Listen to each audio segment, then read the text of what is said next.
Hello, currently we are on home page of CiyaShop. If your plugin of the wishlist is enabled, then you can manage your wish list. Open product listing page by click on any of the category. You can redirect to product listing page by search and any other option available. You can add or remove a product in wish list from product listing page.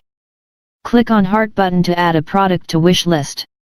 Once you add a product to wish list, click again on filled heart button to remove a product from wish list. Click on any product to check the detail of that product.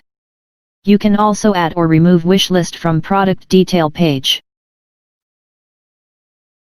Click on the menu button. Here there is an option as the wish list.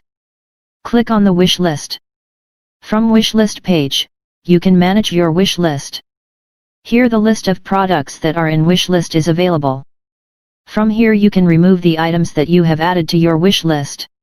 Even you can visit product detail by clicking on the product.